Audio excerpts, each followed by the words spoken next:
नमस्कार, मैं डीपीएन सिंह जोहार एडू कैंपस में आप सबका स्वागत करता हूं। झारखंड लोक सेवा आयोग की तैयारी करने वाले विद्यार्थियों को मैं विज्ञान एवं प्रौद्योगिकी की क्लास ले रहा हूं और उस विज्ञान एवं प्रौद्योगिकी की क्लास के क्रम में जैव प्रौद्योगिकी की क्लास मैंने शुरू कर दिया है। और जैव प्रौद्योगिकी की क्लास का आज जो टॉपिक है वह है क्लोनिंग। क्लोनिंग के बारे में मैं आपको बताऊंगा क्लोन क्या होता है, थोड़ा सा हम लोग इसको समझेंगे, फिर इसके बारे में और डिटेल में जानेंगे। देखिए क्लोन होता क्या है, इसको जानने के लिए सबसे पहले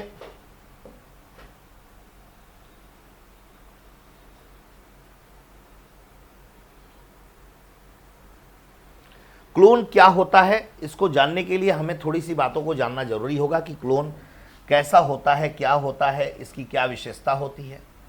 देखिए क्लोन जो है, क्लोन किसी भी जीव के प्रतिरूप को कहा जाता है। क्लोन का मतलब हो गया किसी जीव का प्रतिरूप, किसी जीव का जो प्रतिरूप हो, यानी सेम कॉपी। सेम कॉपी, जब किसी जीव का सेम कॉपी अगर तैयार किया जाए, अगर किसी भी जीव का सेम कॉपी यानी किसी भी जीव का प्रतिरूप तैयार किया जाए तो वो क्लोन कहलाता है। बेटा एक बात याद रखिएगा, ये जो क्लोन है ये क्लोन अलैंगिक विधि के द्वारा तैयार किया जाता है। ये चीज़ याद रखना, क्लोन किसके द्वारा तैयार किया जाता है? क्लोन जो होता है अलैंगिक विधि के द्वारा तैयार किया जाता है, यानी अलैंगिक प्रजनन का एक उदाहरण है।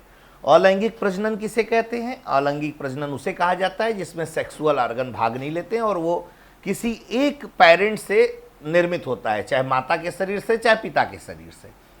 तो ये अलैंगिक जनन के द्वारा, अलैंगिक विधि द्वारा ये निर्मित किया जाता है क्लोन को। क्लोन क्या होता है? किसी भी जीव का सेम कॉपी होता है। और ये सेम जो होता है, ये जो क्लोन होता है, ये मॉर्फोलॉजिकली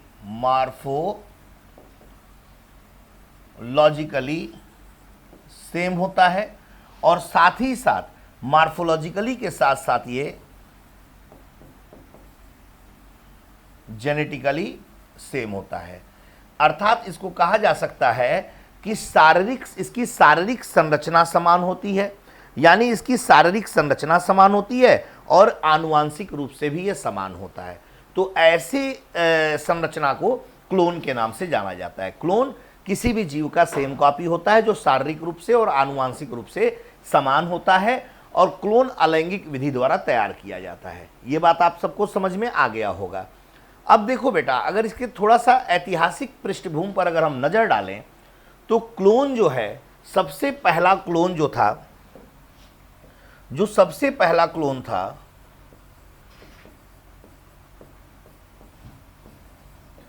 सबसे पहला क्लोन डॉली नामक एक शिप थी, भेड़ थी। डॉली नामक भेड़ का सबसे पहले क्लोन तैयार किया गया था 1996 में। 1996 में इस क्लोन को तैयार किया गया था और इस क्लोन को तैयार करने का श्रेय जाता है एक वैज्ञानिक थे इयान विल्मुट और उनके सहयोगी। इयान विल्मुट और उनके सहयोगियों ने मिलकर इस क्लोन को तैयार किया था, डॉली नामक भेड़ के क्लोन को। 1996 में यह क्लोन तैयार हुआ।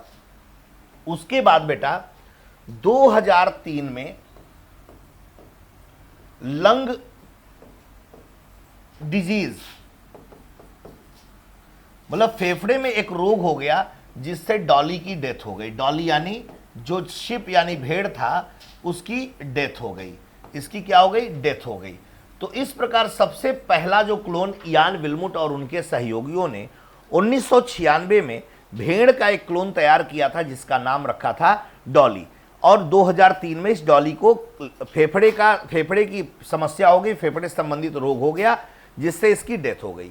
अब देखो बेटा, ये जो आपके इयान विल्मुट थे, ये स्कॉटलैंड के रहने वाले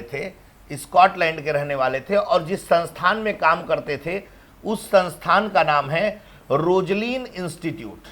रोजलिन इंस्टीट्यूट, रोजलिन इंस्टीट्यूट में ये काम करते थे। तो ये तो बात हो गई भैया क्लोन क्या है। क्लोन किसी भी जीव का प्रतिरूप होता है जो शारीरिक रूप से और आनुवांशिक रूप से समान होता है। क्लोन अलैंगिक विधि द्वारा तैयार किया जाता है। क्लोन जो होता है असेक्सुअल रिप्रोडक्शन के द्वारा तैयार होता है। इसकी ऐतिहासिक पृष्ठभूमि पर अगर हम नज़र डालें तो विश्व का सबसे पहला क्लोन डॉली नामक एक भेड़ का तैयार किया गया था। डॉली नामक एक शिप का तैयार किया गया था जो 1996 में इसको तैयार किया गया, बॉर्न किया गया। इसे इयान विल्मुट और उनके सहयोगियों ने तैयार किया था। ये रहने वाले स्कॉटलैंड के थे और जिस इंस्टीट्यूट में काम करते थे उस इंस्टीट्यूट का नाम है रोजलिन इंस्टीट्यूट। ये बात तो क्लियर हो गया होगा बेटा। अब देखिए बेटा, अगर हम भारत के दृष्टिकोण से इसको देखें, अगर हम इंडिया के पॉइंट ऑफ व्यू से देखें तो इंडिया के अगर पॉइंट ऑफ व्यू से इसको देखते हैं तो इंडिया में दो ऑर्गेनाइजेशन है, एक है एनडीआरआई और एक है सीएसआईआर। और भी बहुत सारे हैं जो इस पर काम कर रहे हैं, लेकिन दोनों की बात मैं कर रहा हूं। एनडीआरआई जो है नेशनल डेयरी रिसर्च इंस्टीट्यूट बोला जाता है और सीएसआईआर को council of scientific and industrial research कहते हैं। एनडीआरआई जो है ये करनाल, हरियाणा में है। इसने समरूपा और गरिमा नामक भैंस का क्लोन तैयार किया था। तो अगर आपसे पूछा जाए कि क्या इंडिया भी इस क्लोन को तैयार करने के मामले में क्या अग्रणी हो गया है कि नहीं, तो याद रखिएगा इंडिया में एक संस्थान है NDRI, national dairy research institute, जो करनाल में है, जो हरियाणा राज्य में है। और इसने समरूपा और गरिमा जैसे भैंस का क्लोन तैयार किया है। क्यों तैयार किया इस पर हम लोग आगे चर्चा करेंगे। अभी तो हमको ये जानना है कि आखिर क्लोन बनाया है भारत ने कि नहीं। और दूसरा, council of scientific and industrial research की अगर हम बात करें तो council of scientific and industrial research जो है ये नूरी नामक एक बकरी है, पश्मीना बकरी है, पश्मीना प्रजाति की बकरी, नूरी नामक बकरी है जो 2012 में जिन्होंने तैयार किया था। और समरूपा और गरिमा जो तैयार हुए थे 2009 में तैयार हुए थे और ये 2012 में। तो मैंने आपको क्या बताया, मैंने आपको बताया कि क्लोन होता क्या है, क्लोन का हिस्टोरिकल जो इसकी हिस्ट्री है इसके बारे में बताया, साथ ही साथ इसके डिस्कवरी के बारे में बताया,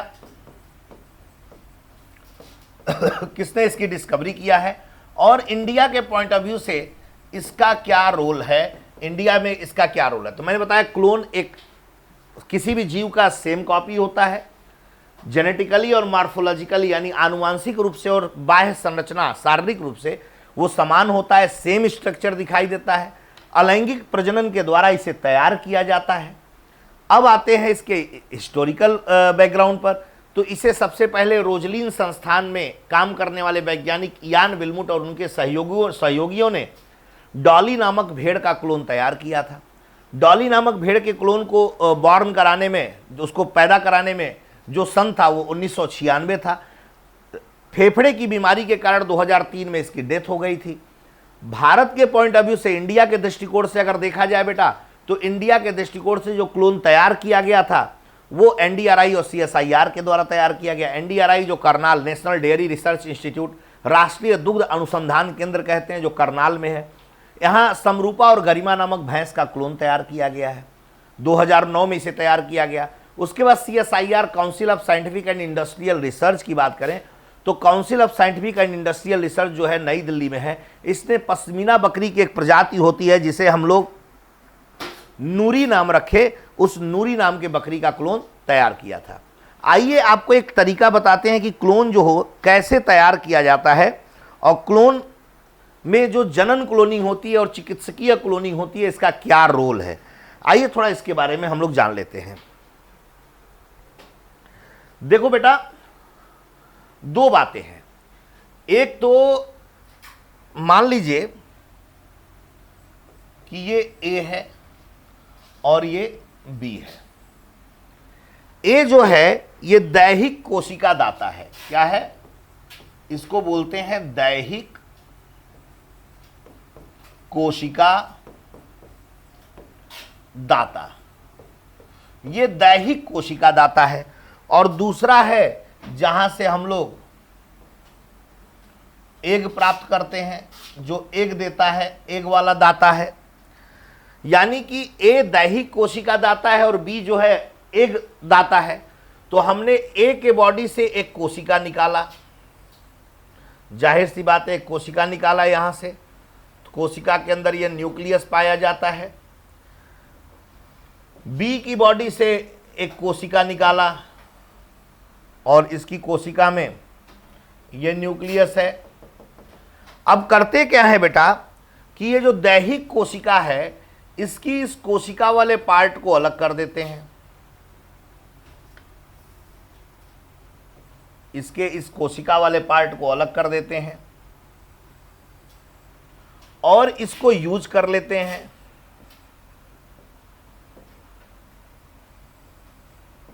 न्यूक्लियस को यूज करते हैं, यह है न्यूक्लियस केंद्रक। और यहां से इसको हम लोग क्या करते हैं, इसके न्यूक्लियस को बाहर कर देते हैं और इसकी कोशिका को हम लोग ले लेते हैं। अब क्या करते हैं कि इसमें इस कोशिका में इस एग को इस न्यूक्लियस को इंसर्ट कर देते हैं, डाल देते हैं। जिस मेथड के द्वारा डाला जाता है उसे इन विट्रो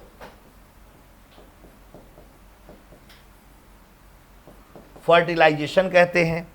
ये जो स्ट्रक्चर है ये एक प्रकार का भ्रूण कहलाता है, इंग्लिश में इसे एम्ब्रियो कहते हैं। तो जब हम क्लोन कोई तैयार करते हैं तो यही विधि अपनाते हैं बेटा, ठीक है। तो मान लीजिए कि दैहिक कोशिका दाता है, इसका क्लोन तैयार करना है और ये एग वाला पार्ट है, इसके न्यूक्लियस को हटाकर इसका कोशिका ले लिया गया, यह एक भ्रूण तैयार हो गया। अब इस भ्रूण को हम किसी भी मादा के शरीर में इसको डाल देते हैं। तो जैसी संरचना वाला जीव चाहिए वैसा संरचना वाला जीव हमें उस मादा के गर्भ से जब बच्चा पैदा होता है तो उसी तरह का सेम संरचना वाला जीव प्राप्त होता है। उस प्रोसेस को क्लोनिंग कहा जाता है। तो याद रखिएगा, क्लोन बनाने की प्रक्रिया को क्लोनिंग कहा जाता है। क्लोन तैयार करने के प्रोसेस को क्लोनिंग कहा जाता है। अब बेटा इस जो एम्ब्रियो जो भ्रूण बन रहा है ये, अब इस भ्रूण का दो तरीके से क्लोनिंग किया जाता है। एक होता है जनन क्लोनिंग और एक होता है चिकित्सकीय क्लोनिंग। अब इस भ्रूण का दो तरीके से होता है क्लोनिंग।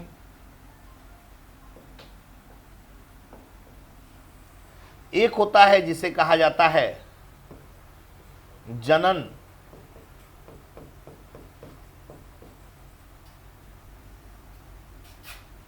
क्लोनिंग और दूसरा होता है चिकित्सकीय क्लोनिंग।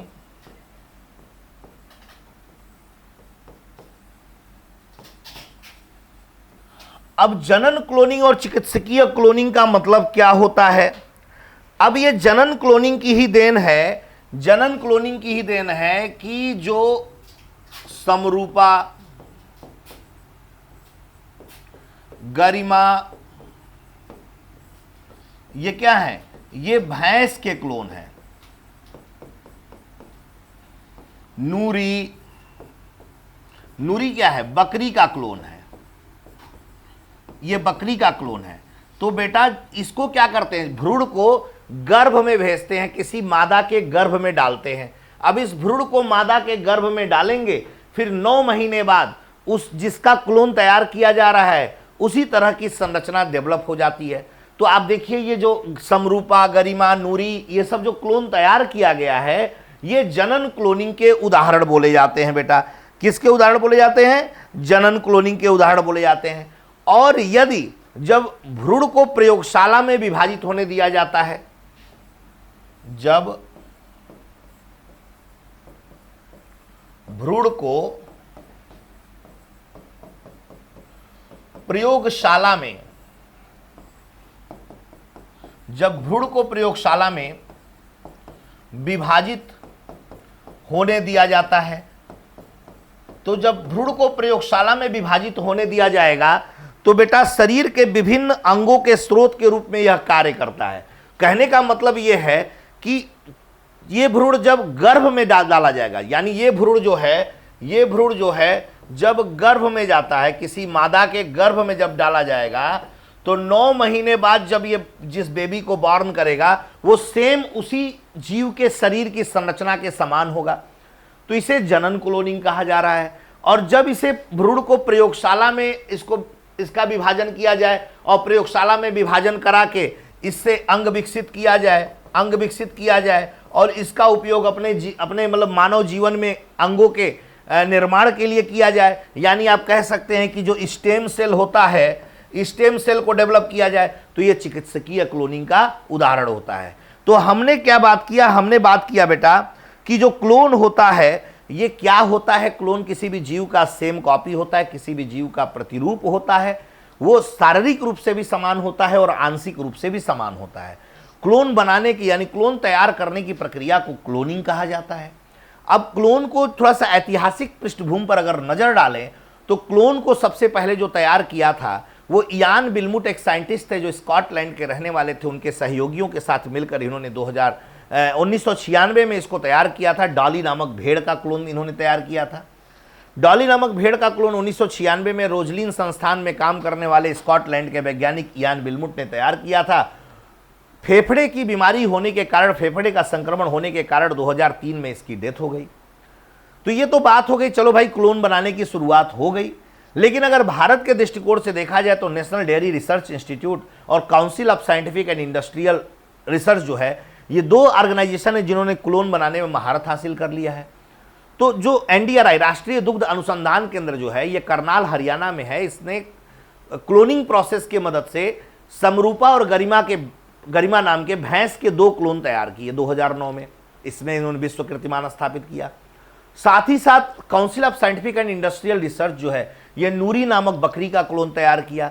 नूरी नामक बकरी का क्लोन तैयार करके इन्होंने एक कीर्तिमान स्थापित किया। तो इस प्रकार से भारत ने भी क्लोन बनाने में महारत हासिल कर लिया और आए दिन बहुत सारे क्लोन तैयार किए जा रहे हैं।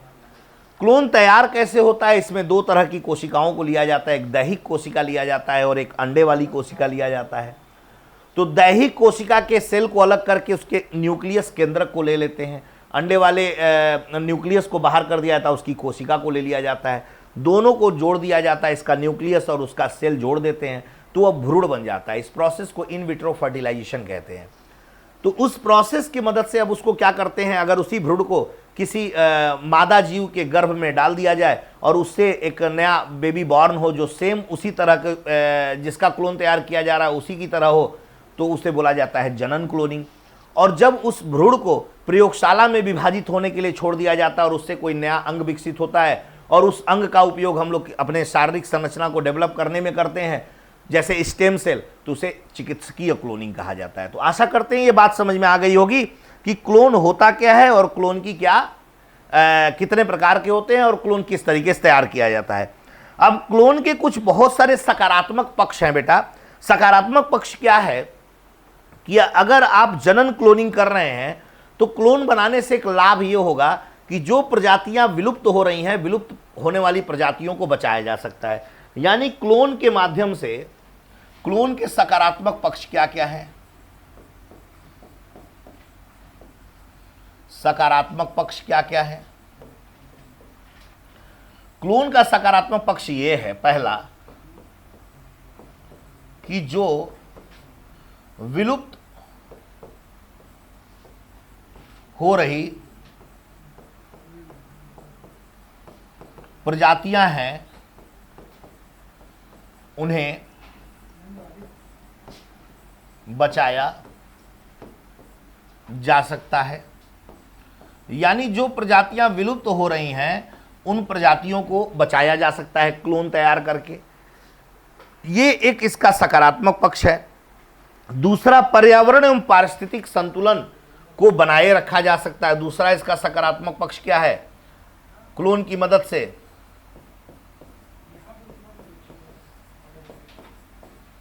पारिस्थितिक संतुलन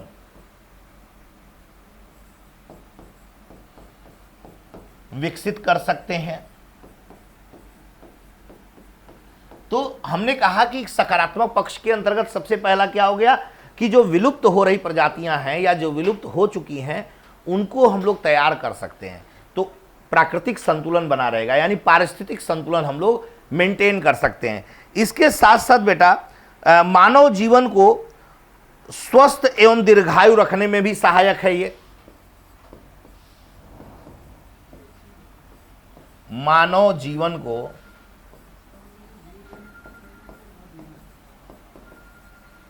स्वस्थ और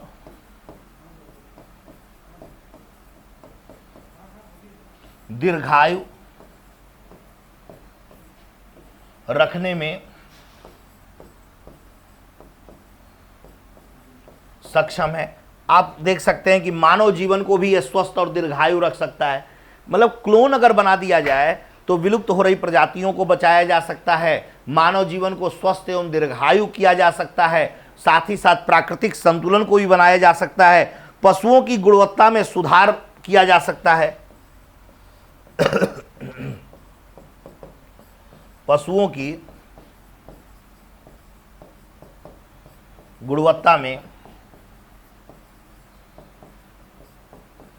सुधार किया जा सकता है। तो ये इसके कुछ सकारात्मक पक्ष हो गए।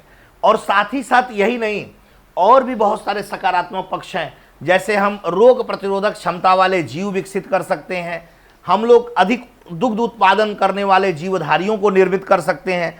तो ये सभी इसके सकारात्मक पक्ष होते हैं बेटा।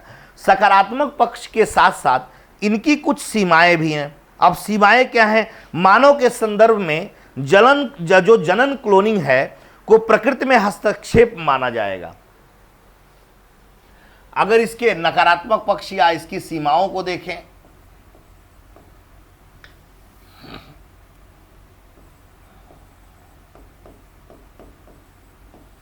इसके नकारात्मक पक्ष को अगर देखा जाए तो नकारात्मक पक्ष को अगर देखते हैं तो ये जो मानव जीवन जो सामान्य रूप से चल रहा है, उस मानव जीवन के संदर्भ में अगर देखें तो जनन क्लोनिंग को प्रकृति में हस्तक्षेप माना जाएगा। जनन क्लोनिंग को प्रकृति में हस्तक्षेप माना जाएगा। अगर मानव के संदर्भ में अगर देखा जाए, मानव के संदर्भ में, मानव के अगर संदर्भ में देखते हैं, मानव के संदर्भ में, तो जनन क्लोनिंग जो है यह प्रकृति में हस्तक्षेप माना जाएगा। प्रकृति में हस्तक्षेप माना जाएगा कि वह प्राकृतिक क्रियाओं को ये में हस्तक्षेप कर रहा है, प्राकृतिक क्रियाओं को बाधित कर रहा है। ये इसकी सीमाएं हैं। दूसरा, मानव क्लोनिंग का दुरुपयोग भी किया जा सकता है। दूसरा ये है कि मानव क्लोनिंग का दुरुपयोग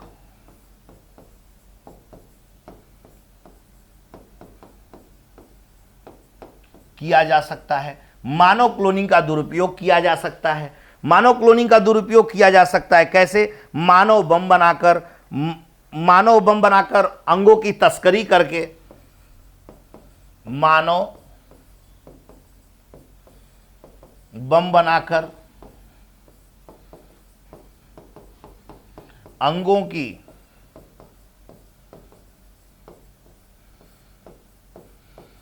तस्करी करके। तो मानव क्लोनिंग जो है इसका दुरुपयोग भी किया जा सकता है। कैसे किया जा सकता है? मानव बम बना दिया जाएगा, मानव बम का दुरुपयोग किया जाएगा। मानव का शरीर जो मानव बम बनाकर उसको कहीं भी उसको यूज किया जा सकता है। अंगों को तैयार कर दिया जाएगा, स्टेम सेल की मदद से उसकी तस्करी की जा सकती है। तो ये सब कहीं ना कहीं इसके नकारात्मक पक्ष हैं। और जैसे विवाह, नातेदारी, परिवार जैसी समस्याओं पर इसका दुष्प्रभाव पड़ेगा। विवाह,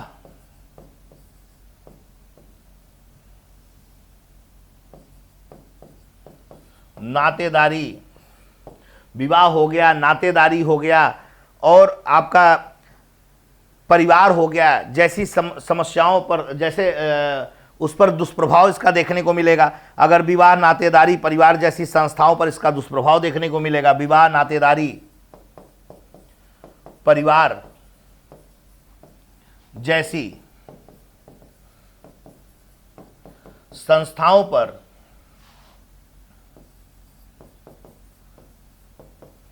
दुष्प्रभाव देखने को मिलेगा।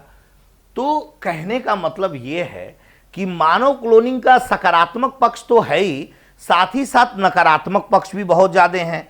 और इसके साथ साथ बेटा एक और समस्या है, इसकी जो आनुवांशिक उम्र है और जो जैविक उम्र है, ये दोनों भिन्न भिन्न होते हैं बेटा। आनुवांशिक उम्र और जैविक उम्र दोनों भिन्न भिन्न होते हैं।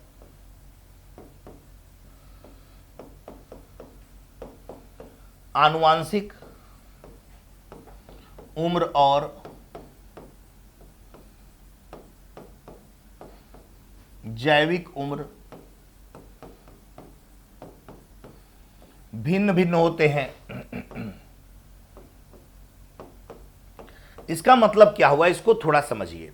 जैसे मान लीजिए किसी व्यक्ति की उम्र मान लीजिए 25 साल है और इस 25 साल की उम्र में इसके शरीर का क्लोन तैयार किया गया।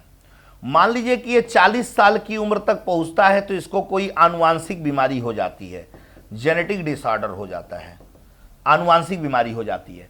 तो जो ये क्लोन तैयार किया जा रहा है तो इसकी उम्र कितनी होगी, 15 साल होगा। अगर किसी व्यक्ति की उम्र 25 साल है और 40 साल के होने के बाद अगर इसे कोई आनुवांशिक बीमारी अगर हो रहा है तो इसका जो 25 साल की उम्र में जो क्लोन तैयार किया गया है तो क्लोन की उम्र 40 साल तक आते थे कितने हो जाएगी, 15 साल। तो जो आनुवांशिक बीमारी इसको हुआ है ना, वही आनुवांशिक बीमारी इसको 15 साल में हो जाएगा। तो आनुवांशिक उम्र और जैविक उम्र भिन्न होने की वजह से इसको आनुवांशिक बीमारियां समय से पहले उत्पन्न हो जाएंगी।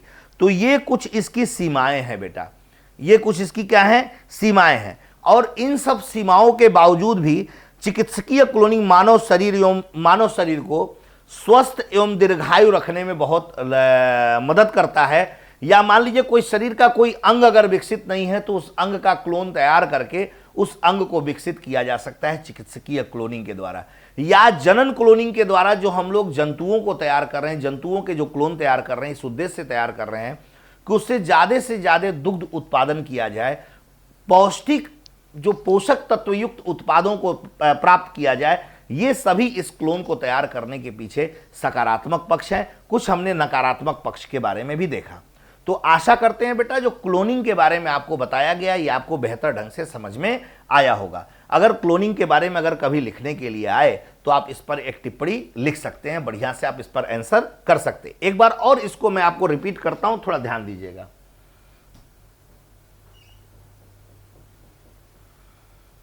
देखिए मैंने आपको बताया कि क्लोन जो होता है क्या होता है, किसी जीव का प्रतिरूप होता है, यानी किसी भी जीव का जो सेम कॉपी हो। और सेम कॉपी क्या हो, वो शारीरिक रूप से सेम हो और आनुवांशिक रूप से समान हो तो उसे क्लोन कहा जाता है। किसी भी जीव का प्रतिरूप क्लोन कहलाता है, जो अलैंगिक विधि द्वारा तैयार होता है। जो किसके द्वारा तैयार होता है, अलैंगिक विधि द्वारा तैयार होता है। ये तो बात हो गई भैया क्लोन होता क्या है।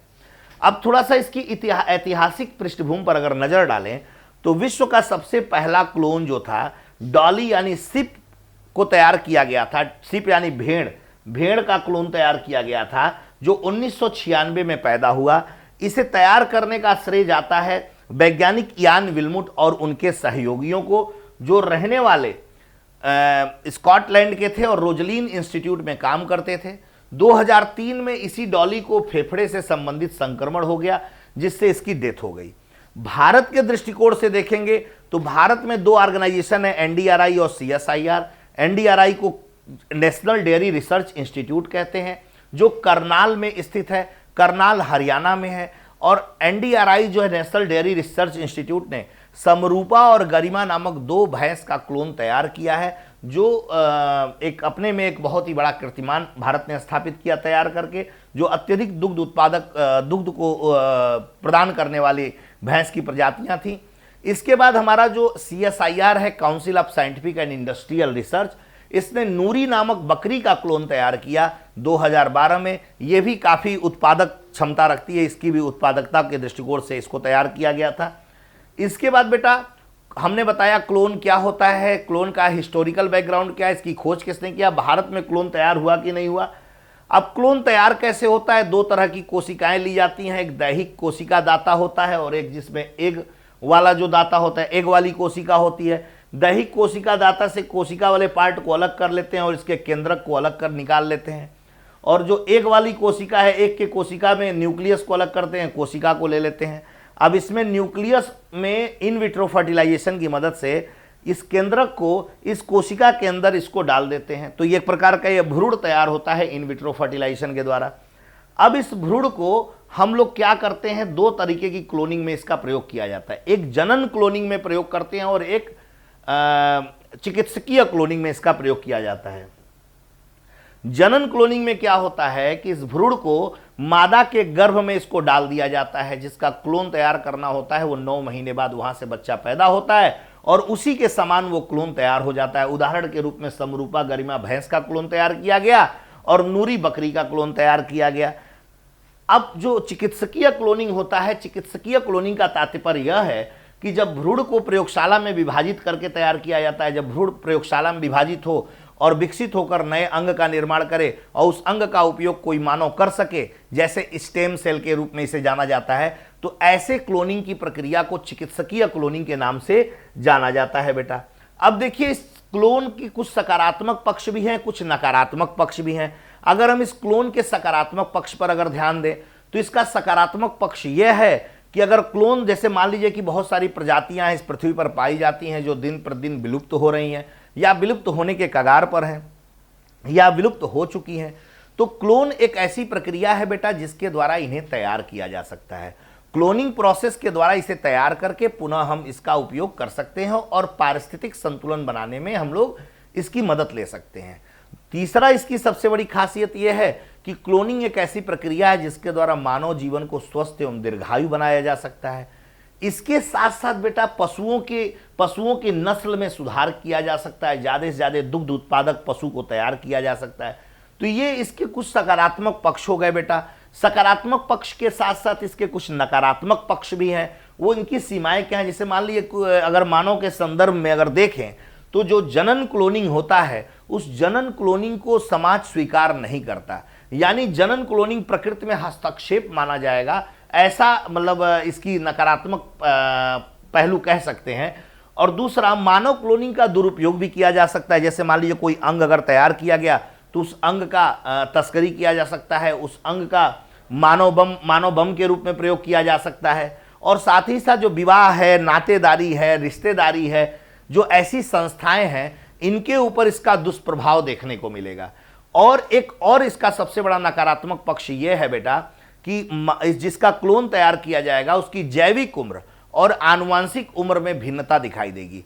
मैंने एक उदाहरण दिया कि जैसे मान लीजिए कि किसी भी मानव की जो उम्र है, अगर मान लीजिए 25 साल है, तो 25 साल अगर उम्र है और 40 साल की उम्र तक जाते जाते अगर उसे जेनेटिक डिसऑर्डर हो जाता है, तो उस 15 साल की उम्र में उस क्लोन को जेनेटिक डिसऑर्डर हो जाएगा।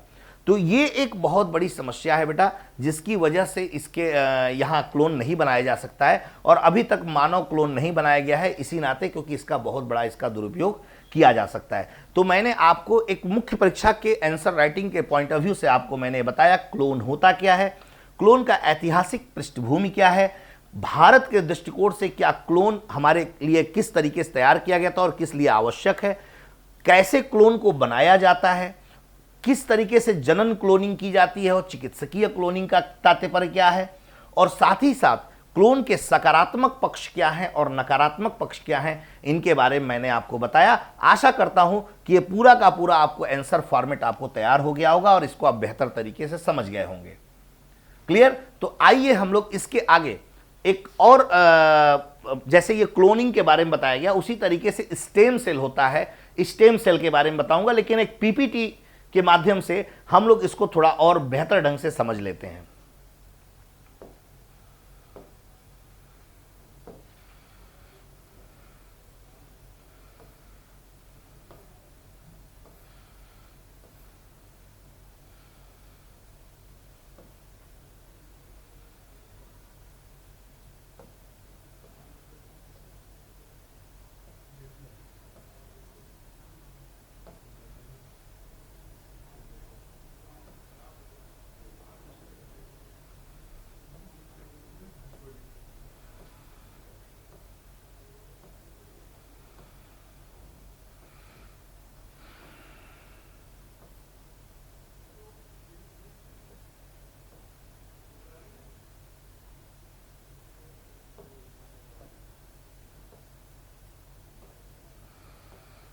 हम लोगों ने क्लोन के बारे में पढ़ा, क्लोन होता क्या है, और ये आप लोगों को बेहतर तरीके से समझ में आया भी होगा।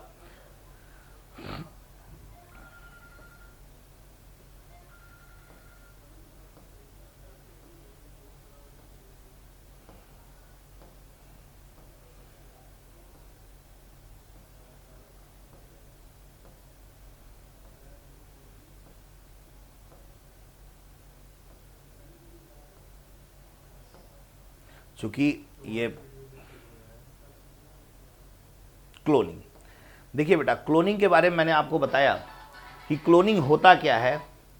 क्लोन एक ऐसा जीव है जो अलैंगिक विधि द्वारा एकल जनक से विकसित होता है। मैंने आपको बताया क्लोन एक ऐसा जीव होता है जो अलैंगिक विधि द्वारा एकल जनक यानी माता या पिता द्वारा विकसित होता है। क्लोनिंग मानव प्रतिरूपण किसी जीवित अथवा पूर्व में जीवित मानव की जेनेटिक रूप से समान प्रतिलिपि का निर्माण करना को कहा जाता है। मैंने बताया शारीरिक रूप से और आनुवांशिक रूप से समान होता है। यह केवल शारीरिक गुणों में नहीं बल्कि आनुवांशिक गुणों में भी अपने जनक के समरूप होता है। क्लियर हो गया बेटा? क्लोन अपने जनक की पूर्ण प्रतिलिपि होता है, जबकि कोई सामान्य जीव अपने माता पिता तथा पिता दोनों के मिश्रित गुणों से विकसित होता है। 2002 में मानव क्लोनिंग की क्लोनेट कंपनी के निदेशक ब्रिजेट बोइसिलियर ने सफलतापूर्वक प्रक्रिया को पूर्ण करते हुए कहा, ईव नाम की क्लोन की हुई बच्ची विज्ञान जगत का करिश्मा है। ये देखिए, अब क्लोनिंग के प्रकार क्या है मैंने बताया। जनन क्लोनिंग होता है, रिप्रोडक्टिव क्लोनिंग और चिकित्सकीय क्लोनिंग जिसको थेरेपेटिक क्लोनिंग बोला जाता है। क्लोनिंग के लाभ क्या हैं मैंने अभी आपको बताया था कि क्लोनिंग के बहुत सारे सकारात्मक पक्ष और नकारात्मक पक्ष की बात किया था। थोड़े और इसके लाभ के बारे में जान लें कि क्लोनिंग की प्रक्रिया उन पौधों के लिए अधिक उपयोगी है जिनके बीज बहुत धीमी गति से विकसित होते हैं। यानी जिनके बीज अगर बहुत धीमी गति से विकसित होते हैं तो क्लोनिंग प्रक्रिया के द्वारा हम लोग ऐसे बीज को तैयार कर सकते हैं जिनको बहुत तेजी से विकसित किया जा सकता है। और जब हम बहुत तेजी से विकसित करेंगे तो इनसे हमें बहुत जल्दी फल प्राप्त होगा और उत्पादक क्षमता को भी बढ़ाया जा सकता है। साथ ही साथ क्लोनिंग द्वारा पौधों की वृद्धि तेजी से की जा सकती है और व्यावसायिक फसलों जैसे गन्ना और हल्दी के प्रत्यारोपण द्वारा लगाने में बहुत समय लगता है।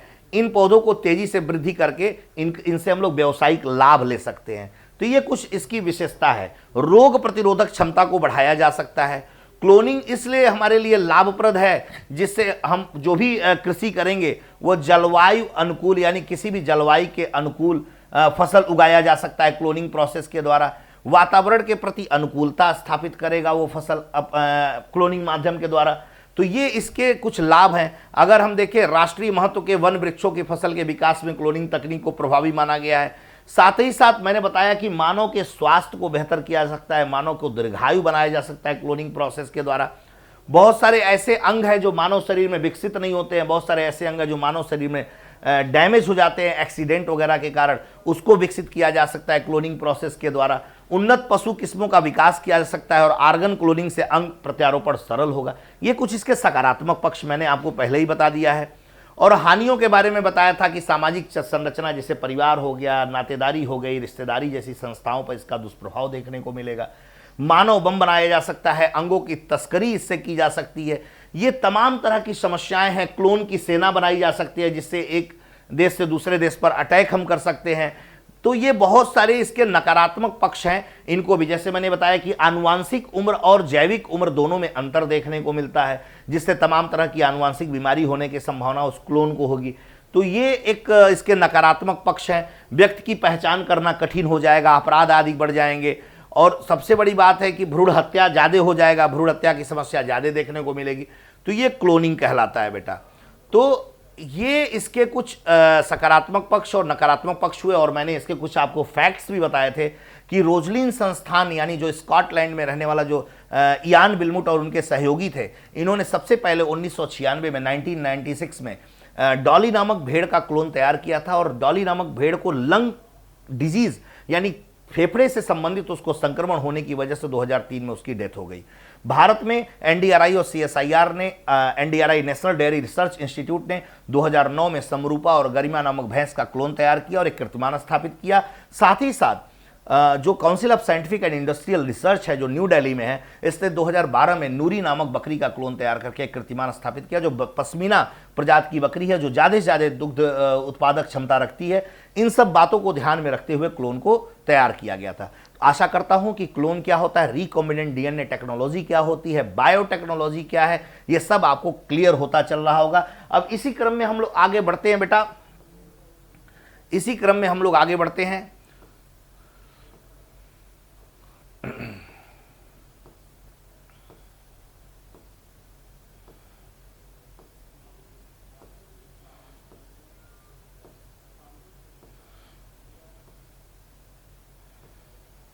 हम लोग पढ़ेंगे स्टेम सेल क्या होता है।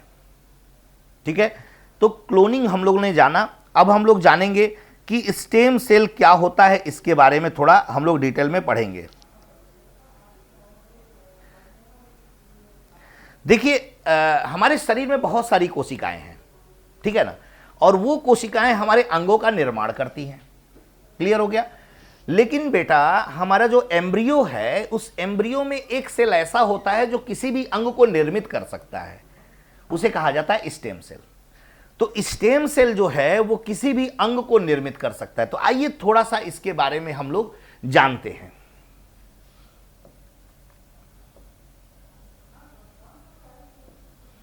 देखिए टॉपिक है स्टेम सेल।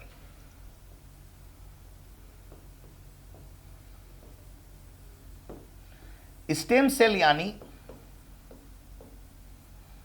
स्तंभ कोशिका। देखिए स्तंभ कोशिका होता क्या है। स्टेम सेल जो है, मैंने पहले भी बताया आपको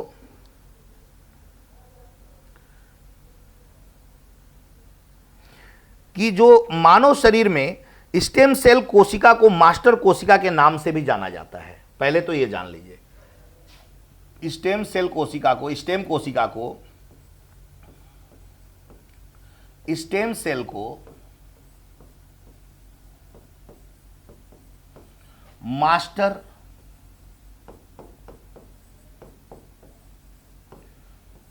कोशिका के नाम से भी जाना जाता है।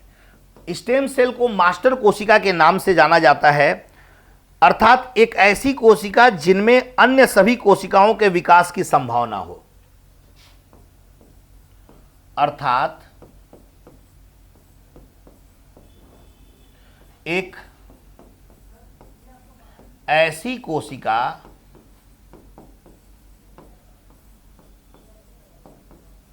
जिनमें, अर्थात एक ऐसी कोशिका जिनमें अन्य सभी कोशिकाओं के विकास, अन्य सभी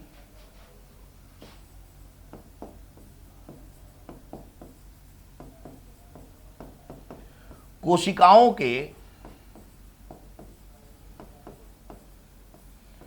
विकास की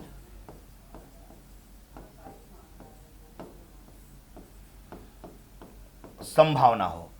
तो स्टेम सेल को मास्टर कोशिका कहते हैं। मास्टर कोशिका अर्थात ऐसी कोशिका जिनमें अन्य सभी कोशिकाओं के विकास की संभावना हो। तो जिनमें अन्य सभी कोशिकाओं के विकास की संभावना होती है बेटा, उसे हम लोग स्टेम सेल कहते हैं। स्टेम सेल की दो प्रमुख विशेषताएं होती हैं। विभिन्न कोशिका लाइन में विभाजन, यानी इसकी विशेषता क्या है? सबसे पहली विशेषता कि ये कोशिका विभाजन करने की क्षमता रखता है। कोशिका विभाजन करने की क्षमता रखता है। तो सबसे पहली बात ये हो गई कि ये एक ऐसी कोशिका होती है जिसके अंदर कोशिका विभाजन करने की क्षमता होती है। दूसरा, अपने आप को पुनर्उत्पादित करने की विशेषता होती है। दूसरा है अपने आप को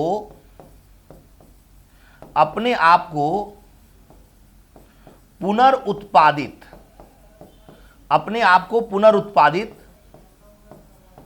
करने की क्षमता होती है। बात समझ में आ गया?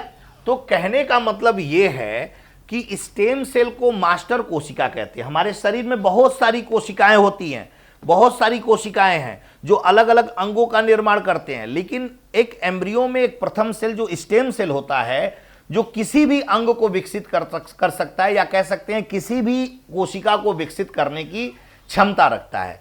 अब स्टेम सेल की कुछ विशेषताएं हैं। स्टेम सेल की क्या विशेषताएं हैं? अगर हम बात करते हैं स्टेम सेल के विशेषताओं की बात करते हैं, तो स्टेम सेल की विशेषता यह है कि स्टेम सेल कोशिका विभाजन करने की क्षमता रखता है, यानी ये कोशिका विभाजन करके अपनी संख्या को बढ़ा सकता है और तब जाके एक अंग का निर्माण कर सकता है। दूसरा, अपने आप को पुनरुत्पादित करने की क्षमता भी रखता है, यानी अपने आप को पुनः उत्पन्न करने की ये क्षमता रखता है, तो इसी को स्टेम सेल के नाम से जाना जाता है। अगर हम उम्र के आधार पर स्टेम सेल को देखें, तो उम्र के आधार पर स्टेम सेल को दो भागों में बांटा जाता है। अगर हम उम्र के आधार पर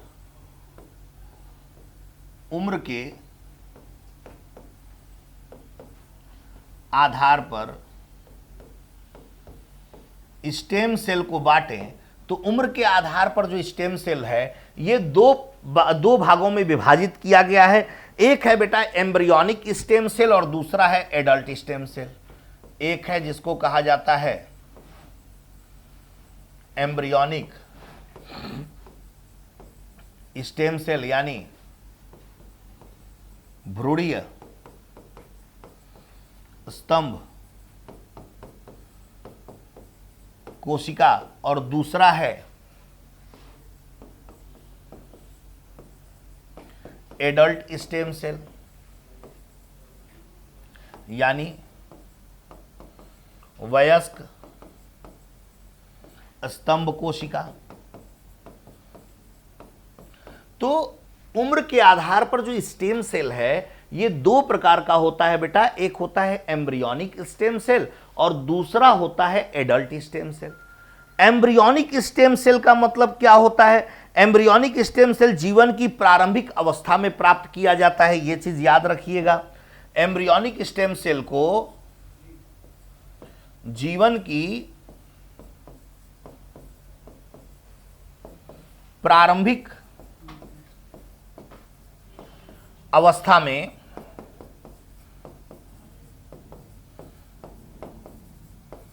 प्राप्त करते हैं, यानी जीवन की जब प्रारंभिक अवस्था में हम लोग एम्ब्रियोनिक स्टेम सेल को प्राप्त करते हैं। कैसा स्टेम सेल?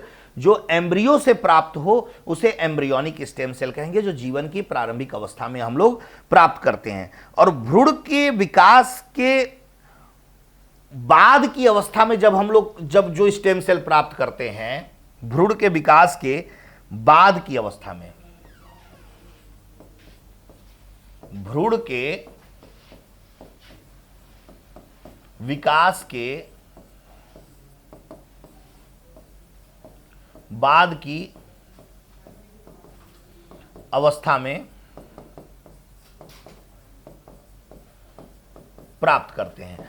तो जो स्टेम सेल हम लोग भ्रूण के विकास के बाद की अवस्था में प्राप्त करते हैं उसे हम लोग एडल्ट स्टेम सेल कहते हैं, और जिसे जीवन की प्रारंभिक अवस्था में हम लोग प्राप्त करते हैं उसे हम लोग बेटा एम्ब्रियोनिक स्टेम सेल के नाम से जानते हैं। अब देखो बेटा, एक चीज याद रखना, यहां एम्ब्रियोनिक स्टेम सेल और एडल्ट स्टेम सेल में एक डिफरेंस है। क्या डिफरेंस है?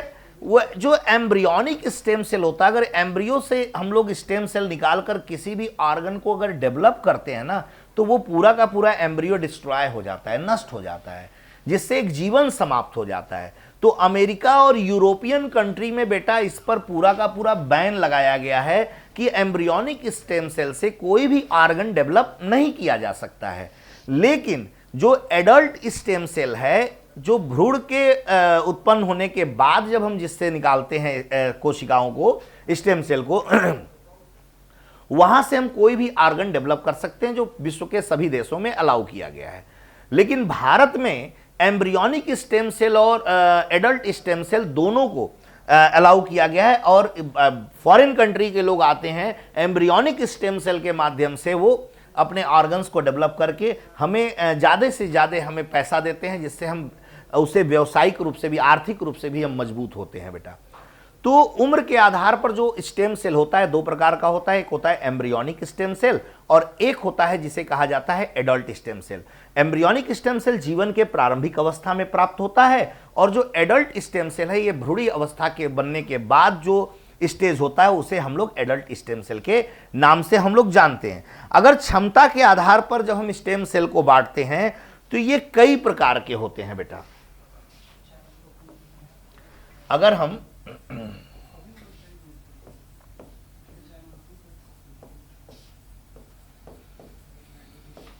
क्षमता के आधार पर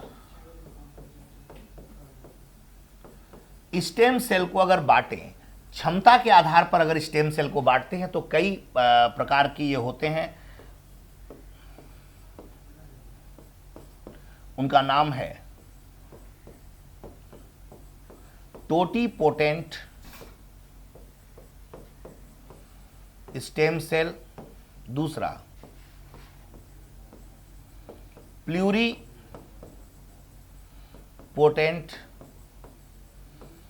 स्टेम सेल,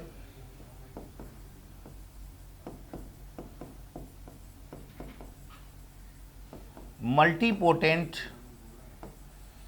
स्टेम सेल और यूनिपोटेंट स्टेम सेल। अब क्षमता के आधार पर जब हम स्टेम सेल को बांटते हैं तो ये निम्नलिखित प्रकार के हैं। पहला है टोटीपोटेंट स्टेम सेल, दूसरा प्लूरीपोटेंट स्टेम सेल, तीसरा मल्टीपोटेंट स्टेम सेल, चौथा unipotent stem cell.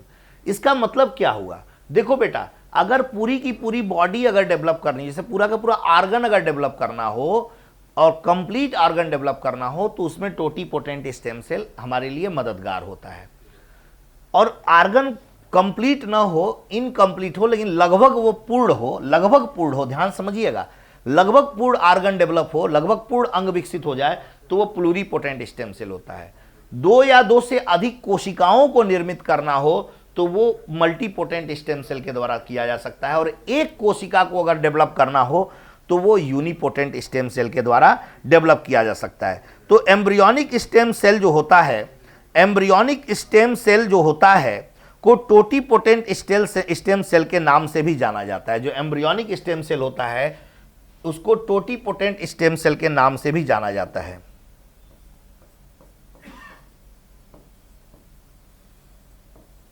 Embryonic stem cell जो है इसे टोटीपोटेंट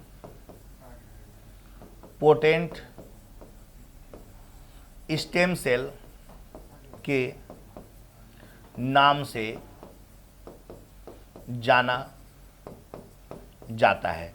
इसलिए इसको टोटीपोटेंट स्टेम सेल के नाम से जाना जाता है। जिस प्रकार से एम्ब्रियोनिक स्टेम सेल से हम कंप्लीट ऑर्गन डेवलप कर सकते हैं बिना किसी एरर्स के, उसी तरीके से टोटीपोटेंट स्टेम सेल से भी हम लोग पूरा का पूरा ऑर्गन डेवलप कर सकते हैं बिना किसी एरर के। तो इसीलिए हम लोग एम्ब्रियोनिक स्टेम सेल को टोटीपोटेंट स्टेम सेल के नाम से जानते हैं। इसका मतलब ये हो गया कि एक स्टेम सेल जिसमें सभी कोशिकाओं के विकास की संभावना हो। इसका मतलब क्या हुआ? इसका मतलब होता है, अर्थात एक स्टेम सेल जिससे सभी, अर्थात एक स्टेम सेल जिससे सभी प्रकार की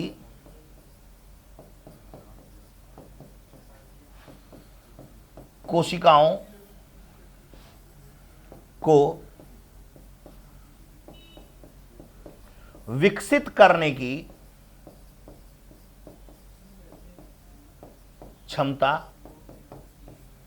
होती है। यानी एक ऐसा सेल जिसके द्वारा सभी प्रकार की कोशिकाओं को विकसित करने की क्षमता हो, उसे एम्ब्रियोनिक स्टेम सेल या टोटीपोटेंट स्टेम सेल के नाम से जाना जाता है। लेकिन बेटा, जो मैंने अभी बताया ना कि अमेरिका और यूरोप देशों में एम्ब्रियोनिक स्टेम सेल के उपयोग पर प्रतिबंध है, क्योंकि स्टेम सेल के रूप में इसके उपयोग से जीवन समाप्त हो जाता है। मैंने अभी आपको थोड़ी देर पहले बताया था कि अगर हम लोग अमेरिका की बात करें, अमेरिका की बात करें या यूरोप की बात करें तो अमेरिका और यूरोप में एम्ब्रियोनिक जो स्टेम सेल है, जो अमेरिका और यूरोप में जो एम्ब्रियोनिक स्टेम सेल है, इस एम्ब्रियोनिक स्टेम सेल के उपयोग पर प्रतिबंध लगाया गया है। उपयोग पर क्या है बेटा? प्रतिबंध लगाया गया है। इसके उपयोग पर प्रतिबंध लगाया गया है। अब देखिए, ये जो अमेरिका और यूरोप है, इसके इस देशों में एम्ब्रियोनिक स्टेम सेल के उपयोग पर प्रतिबंध लगाया गया है। इसलिए प्रतिबंध लगाया गया है क्योंकि यदि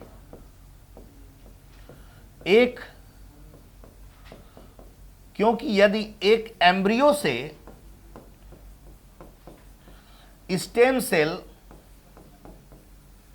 लेकर यदि कोई अंग तैयार करते हैं तो अंग तो तैयार हो जाएगा,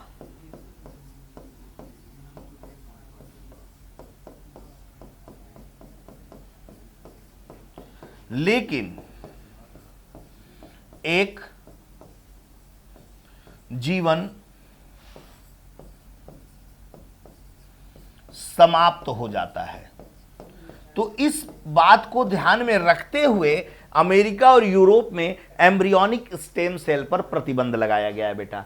अमेरिका में और यूरोप में एम्ब्रियोनिक स्टेम सेल पर प्रतिबंध इसलिए लगाया गया है क्योंकि एक एम्ब्रियो से अगर स्टेम सेल लेकर यदि कोई अंग तैयार करते हैं तो अंग तो बेटा पूर्ण विकसित तैयार हो जाएगा, लेकिन एक पूरा का पूरा एक जीवन जो है वो समाप्त हो जाता है। इसलिए अमेरिका और यूरोप में इस पर प्रतिबंध लगाया गया है। इस कदम से स्टेम सेल अनुसंधान प्रभावित हुआ है। मतलब अगर चूंकि क्या है कि अगर एम्ब्रियोनिक स्टेम सेल का उपयोग नहीं किया जाएगा तो अनुसंधान पे इसका प्रभाव तो पड़ेगा ही पड़ेगा। लेकिन भारत जैसे देश में इस पर कोई प्रतिबंध नहीं लगाया गया है। लेकिन बेटा अगर हम लोग बात करें भारत की, अगर बात करें तो भारत जैसे देश में इस पर कोई प्रतिबंध नहीं लगाया गया है। तो भारत में इस पर कोई, भारत जैसे देश में इस पर कोई प्रतिबंध नहीं लगाया गया है, जिससे ये आर्थिक रूप से भी इसका लाभ लेता है। फॉरेन कंट्री के लोग आते हैं हमारे यहाँ, अपने ऑर्गन डेवलप कराते हैं एम्ब्रियोनिक स्टेम सेल के माध्यम से, और वो चले जाते हैं और अच्छा खासा पैसा हमें देकर जाते हैं, जिससे हम आर्थिक रूप से भी मजबूत होते हैं। हालांकि ये देखा जाए तो एथिकल रूप से सही कार्य तो नहीं है, क्योंकि एक जीवन समाप्त हो जाता है, लेकिन अभी तक इस पर प्रतिबंध नहीं लगाया गया, इसलिए इसका प्रयोग हो रहा है। अब जापान के एक वैज्ञानिक थे जिनका नाम है शिन्यो यामानाका। शिन्यो यामानाका के नेतृत्व में वैज्ञानिकों द्वारा एम्ब्रियोनिक स्टेम सेल के विकल्प के रूप में इंड्यूस्ड प्लूरिपोटेंट स्टेम सेल का विकास किया गया था, और इसी डिस्कवरी के लिए बेटा इन्हें नोबेल पुरस्कार से सम्मानित किया गया था। याद रखिएगा, एक वैज्ञानिक थे जापान के, वैज्ञानिक थे जिनका नाम है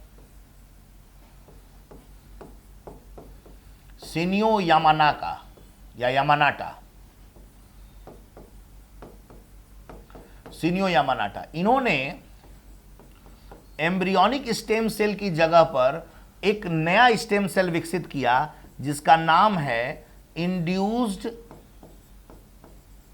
pluripotent stem cell. Induced pluripotent stem cell, जिसको आईपीएससी के नाम से जाना जाता है, इन्होंने एम्ब्रियोनिक स्टेम सेल की जगह इंड्यूस्ड प्लूरिपोटेंट स्टेम सेल का विकास किया, और यह एक ऐसा स्टेम सेल था जिसका उपयोग किसी भी कोशिका के विकास में किया जा सकता था। और बेटा यह जो था, यह एक ऐसा स्टेम सेल था जिससे किसी भी कोशिका को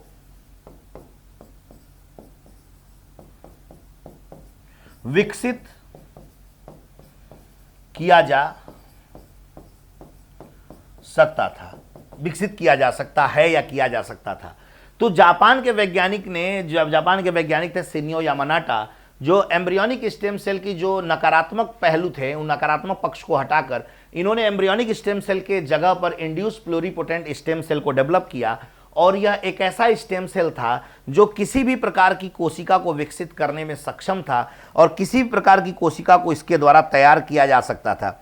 इसी खोज के लिए बेटा इनको नोबेल पुरस्कार से सम्मानित भी किया गया था, जिनको शिन्यो यामानाटा के नाम से जाना जाता है। इसी खोज के लिए इन्हें नोबेल पुरस्कार से इन्हें सम्मानित किया गया। अब स्टेम सेल के उपयोग के अनेक सकारात्मक पक्ष हैं। अब जाहिर सी बात है बेटा, अगर सकारात्मक पक्ष इतना पढ़ने के बाद अगर हमने सकारात्मक पक्ष की अगर बात किया और आपसे पूछे कि इसके क्या सकारात्मक पक्ष आपको दिखाई दे रहे हैं, तो आप निस्संदेह कहेंगे कि सर जो हमारे शरीर में अगर मान लीजिए कोई आर्गन डेवलप नहीं है, अंग विकसित नहीं है, उस अंग को हम लोग स्टेम सेल की मदद से तैयार कर सकते हैं। और दूसरी चीज ये कह सकते हैं कि विभिन्न बीमारियों का अस्थायी इलाज, कैंसर, पार्किंसन, अल्जाइमर जैसी बीमारियां हैं, इनका हम लोग अस्थायी इलाज खोज सकते हैं। तो स्टेम सेल के कुछ सकारात्मक पक्ष हैं। स्टेम सेल के सकारात्मक पक्ष हैं, और वो सकारात्मक पक्ष क्या है? पहला सकारात्मक पक्ष ये है कि विभिन्न बीमारियों का इसके द्वारा अस्थायी इलाज खोजा जा सकता है।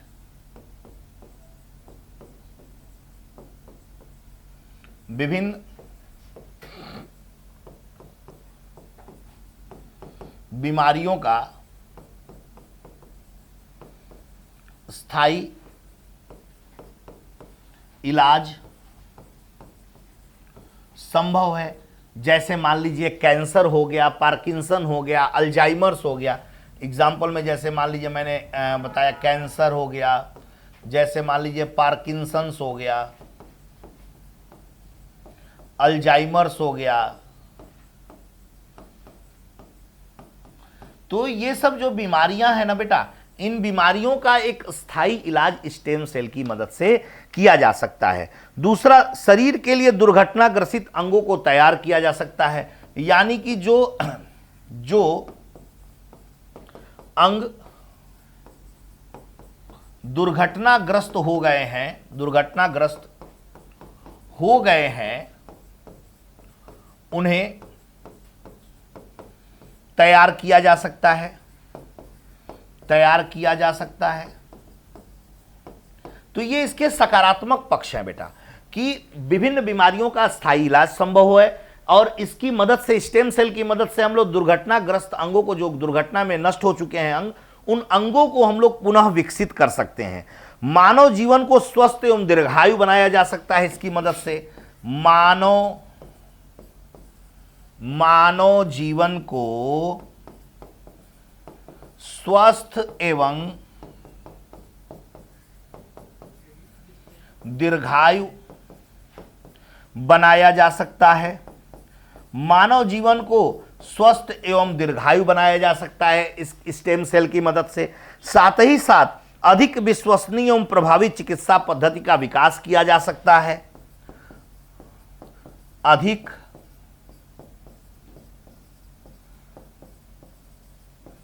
विश्वसनीय और प्रभावी चिकित्सा पद्धति,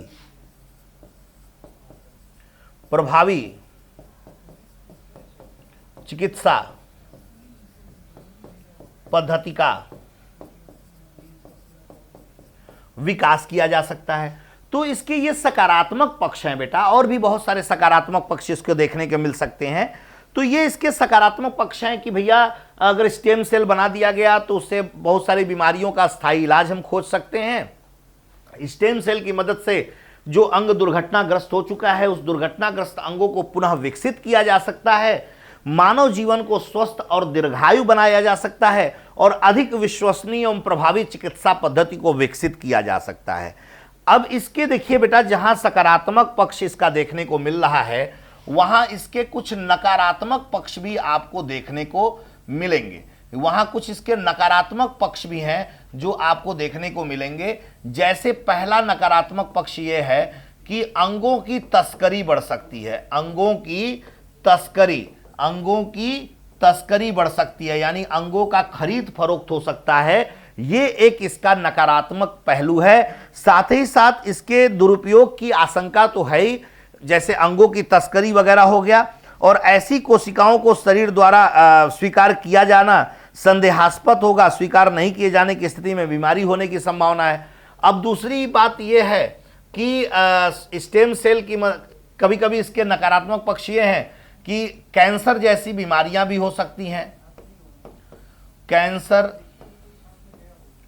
जैसी बीमारियां, मान लीजिए कि अगर कोई सेल जो है वो एबनॉर्मल सेल डिवीजन करने लगे, अनियमित कोशिका विभाजन करने लगे, तो कैंसर जैसी बीमारी होने की संभावना दिखती है।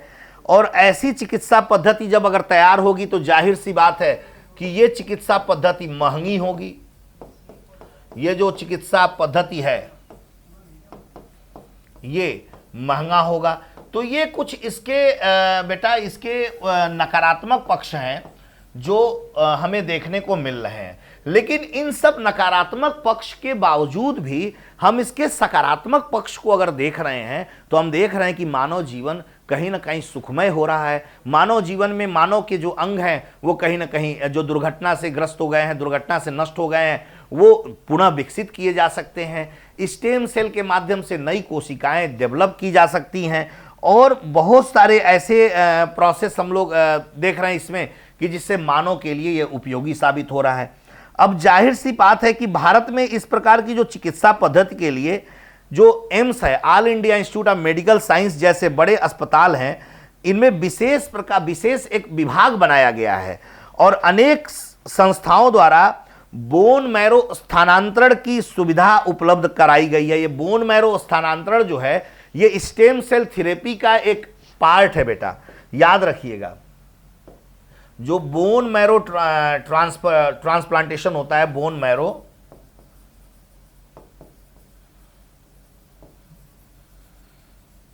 जो बोन मैरो ट्रांसप्लांटेशन होता है ये स्टेम सेल थेरेपी का एक पार्ट है, और एम्स जैसी संस्थाओं में इसके अलग विभाग बनाए गए हैं। Bone marrow transplantation stem cell therapy के द्वारा संभव होता है।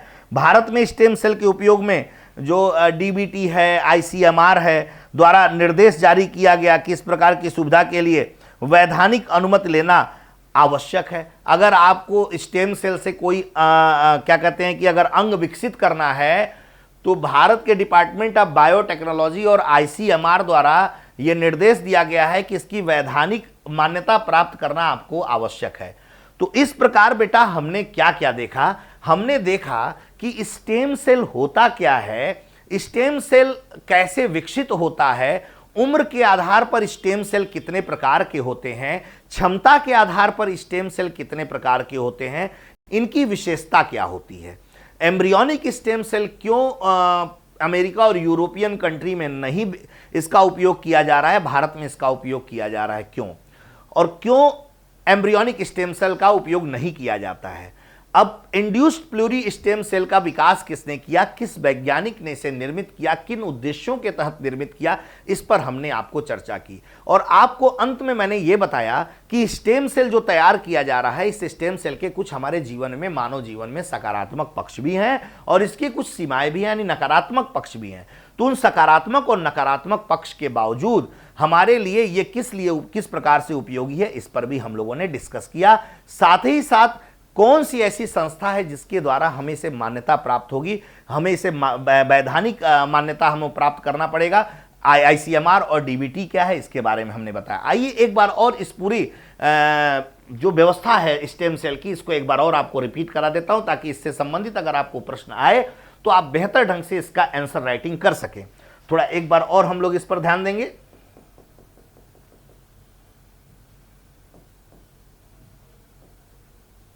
देखिए स्टेम सेल जो होता है बेटा, जैसे मानव शरीर में बहुत सारी कोशिकाएं निर्मित होती हैं, वो कोशिकाएं अलग अलग अंगों को विकसित करती हैं। उसी तरीके से मानव शरीर की में एक स्टेम सेल होता है, वो स्टेम सेल किसी भी अंग को विकसित करने की क्षमता रखता है। इसीलिए उसको मास्टर कोशिका के नाम से जाना जाता है। यह एक ऐसी कोशिका होती है जो किसी भी कोशिका को निर्मित करने में सक्षम होता है। इसकी कुछ विशेषताएं हैं। जिस प्रकार से एक सामान्य सेल में कोशिका विभाजन होता है और जिस प्रकार एक सामान्य सेल को पुनरुत्पादित करने की क्षमता होती है, उसी तरीके से बेटा स्टेम सेल जो होता है इसमें भी कोशिका विभाजन की क्षमता होती है और अपने आप को पुनरुत्पादित करने की क्षमता इसके अंदर पाई जाती है। फिर हमने देखा कि उम्र के आधार पर स्टेम सेल कितने प्रकार के होते हैं। तो उम्र के आधार पर स्टेम सेल दो प्रकार के होते हैं, एक होता है एम्ब्रियोनिक स्टेम सेल और एक होता है एडल्ट स्टेम सेल। जो एम्ब्रियोनिक स्टेम सेल है, नाम से ही स्पष्ट हो रहा है बेटा, जो मां के गर्भ में जो एम्ब्रियो भ्रूण का निर्माण होता है, उस भ्रूण से जब स्टेम सेल निकालते हैं तो उसे एम्ब्रियोनिक स्टेम सेल कहा जाता है। और जब भ्रूण के बाद वाली जो अवस्था होती है, यानी भ्रूण के विकास के बाद की अवस्था में प्राप्त जो कोशिका होती है, जो स्टेम सेल होता है, उसे एडल्ट स्टेम सेल के नाम से जाना जाता है। अब देखिए, क्षमता के आधार पर अगर देखेंगे तो ये कई प्रकार के होते हैं। टोटीपोटेंट स्टेम सेल होता है, pluripotent stem cell, multipotent stem cell और यूनिपोटेंट स्टेम सेल होता है। टोटीपोटेंट स्टेम सेल को एम्ब्रियोनिक स्टेम सेल के नाम से भी जाना जाता है, इसलिए इसको एम्ब्रियोनिक स्टेम सेल कहते हैं बेटा, क्योंकि एम्ब्रियोनिक स्टेम सेल में किसी भी कोशिका को पूर्ण विकसित करने की क्षमता होती है। उसी प्रकार टोटीपोटेंट स्टेम सेल को किसी भी कोशिका को निर्मित करने की पूर्ण क्षमता पाई जाती है, इसीलिए इसको एम्ब्रियोनिक स्टेम सेल के नाम से भी जाना जाता है। अब देखिए, एम्ब्रियोनिक स्टेम सेल को अमेरिका और यूरोप में, इसका यूरोपियन कंट्री में, अमेरिकन कंट्री में इस पर प्रतिबंध लगाया गया। इसलिए प्रतिबंध लगाया गया है क्योंकि यदि अगर हम एम्ब्रियोनिक स्टेम सेल से, अगर कोई एम्ब्रियो से अगर कोई स्टेम सेल निकालते हैं और उससे कोई अंग विकसित करते हैं, तो बेटा वो अंग तो विकसित हो जाएगा, लेकिन समस्या यह है कि उस पूरे के पूरे एम्ब्रियो समाप्त हो जाएगा। यानी आप दूसरे शब्दों में कह सकते हैं कि एक जीवन समाप्त हो जाता है। तो जीवन जब समाप्त हो जाएगा तो वो कहीं ना कहीं नैतिक रूप से, नीतिगत रूप से वो सही नहीं है, हमारा एथिक्स उसको गवाही नहीं देगा। इसलिए अमेरिका और यूरोप में इस पर प्रतिबंध लगाया गया, लेकिन भारत जैसे देश में अभी तक इस पर प्रतिबंध नहीं लगाया गया है। भारत में अभी भी इसका उपयोग किया जा रहा है। फॉरेन कंट्री के लोग आते हैं और एम्ब्रियोनिक स्टेम सेल के माध्यम से नए अंगों को विकसित कर रहे हैं। अब ये जो आपको एम्ब्रियोनिक स्टेम सेल है, क्यों प्रतिबंध लगाया गया, ये बात आपको समझ में आ गई होगी। लेकिन जापान के एक वैज्ञानिक थे जिनका नाम है शिन्यो यामानाटा। शिन्यो यामानाटा ने एम्ब्रियोनिक स्टेम सेल की एवज में इंड्यूस्ड प्लूरीपोटेंट स्टेम सेल को विकसित किया। इंड्यूस्ड प्लूरीपोटेंट स्टेम सेल को जो विकसित किया, इस उद्देश्य के तहत विकसित किया कि जो कार्य एम्ब्रियोनिक स्टेम सेल कर सकता है वो समस्त कार्य इंड्यूस्ड प्लूरीपोटेंट स्टेम सेल करे और किसी भी कोशिका को विकसित करने में या सक्षम हो। इसी को डेवलप करने के लिए शिन्यो यामानाटा को नोबेल पुरस्कार से इन्हें सम्मानित किया गया था बेटा।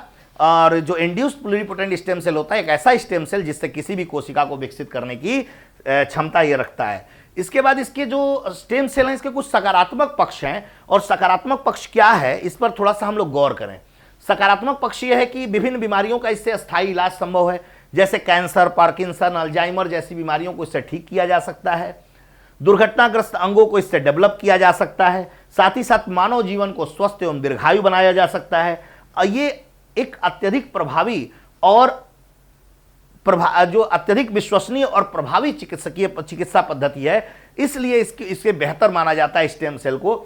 और इसके साथ साथ बेटा इसके कुछ नकारात्मक पक्ष भी हैं, इसकी कुछ सीमाएं भी हैं, जैसे अंगों की तस्करी बढ़ जाएगी। जाहिर सी बात है भाई, जहां डेवलप होता है वहां लोग गलत कार्य करना शुरू कर देंगे, अंगों का खरीद फरोख्त करना शुरू कर देंगे, कैंसर जैसी बीमारियां उत्पन्न हो जाएंगी। अगर मान लीजिए कि stem cell abnormal cell division करने लगे, मतलब बहुत तेजी से कोशिका विभाजन करे, तो कैंसरस रूप ले सकता है। और चिकित्सा पद्धति जो इसकी होगी बहुत महंगी होगी। भारत में जो एम्स जैसी संस्था है वहाँ इसकी अलग विभाग बनाए गए हैं, जहाँ बोन मैरो ट्रांसप्लांटेशन के द्वारा स्टेम सेल थेरेपी किया जा रहा है। स्टेम सेल थेरेपी के माध्यम से बोन मैरो ट्रांसप्लांटेशन करते हैं। और बेटा साथ ही साथ और भी बहुत सारी विशेषताएं हैं। अगर इसे मान लीजिए स्टेम सेल से कोई अंग विकसित करना है ना, तो भारत में दो संस्था है जिसका नाम डीबीटी और आईसीएमआर है, वहाँ से आपको मान्यता प्राप्त करना पड़ेगा, जहाँ से आप वैधानिक मान्यता आपको लेनी पड़ेगी, तब जाके स्टेम सेल से आप कोई भी नया अंग विकसित कर सकते हैं। तो आज हम लोगों ने दो मुख्य परीक्षा से संबंधित दो प्रश्नों का उत्तर हम लोगों ने देखा। एक, स्टेम सेल क्या होता है, इसकी विशेषता क्या होती है, इसके सकारात्मक पक्ष क्या होते हैं, इसके नकारात्मक पक्ष क्या है। क्लोन क्या होता है, क्लोन के हिस्टोरिकल ऐतिहासिक पृष्ठभूमि पर हम लोगों ने नजर डाला। भारत के दृष्टिकोण से क्लोन का क्या महत्व है, साथ ही साथ क्लोन कितने प्रकार के होते हैं, जनन क्लोनिंग, चिकित्सकीय क्लोनिंग क्या होते हैं, इसके सकारात्मक पक्ष और नकारात्मक पक्ष के बारे में जाना। आशा करता हूं कि जो मैंने आज आपको बताया वो बेहतर ढंग से आप सबको समझ में आया होगा। फिर हम लोग इसी टॉपिक के नेक्स्ट टॉपिक पर हम लोग चलेंगे और नेक्स्ट क्लास में हम लोग एक और अधिक बेहतरीन जानकारी प्राप्त करेंगे। फिर मिलते हैं। जय जोहार, जय हिंद, जय भारत।